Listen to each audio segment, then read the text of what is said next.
আমাদের একজন জানাশোনা দেখলাম অনেক শশা চাষ করেছে। তো একটু আগে মাঠের মধ্যে ঘাস পরিষ্কার করছিলাম, কীরকম এই যে এরকম জমির মধ্যে সব অনেক ঘাস হয়ে গেছে, তো এই ঘাসগুলো পরিষ্কার করছিলাম ওই দিকের জমিটাতে।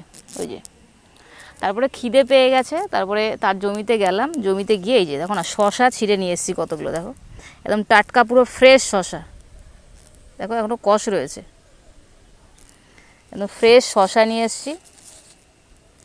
এই এখনও আঠা আঠা দেখো যায়নি, কাটা কাটা রয়েছে।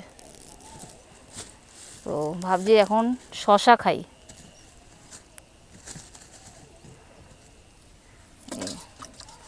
টাটকা কচি শশা,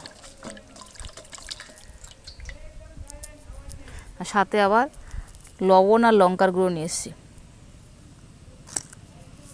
ও জমিতে গেছিলাম, জমিতে গিয়ে দেখি অনেক শশা হয়েছে, একদম ছিঁড়ে নিয়ে চলে এসেছি।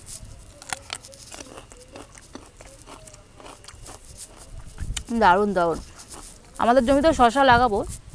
আগের বার যখন এসেছিলাম আন্দামানে তখন প্রচুর শশা ছিল, এবার শশা নেই।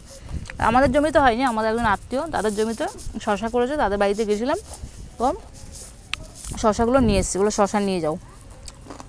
দাও তাহলে, তোমাদের গাছে যখন শশা হয়েছে শশা দাও।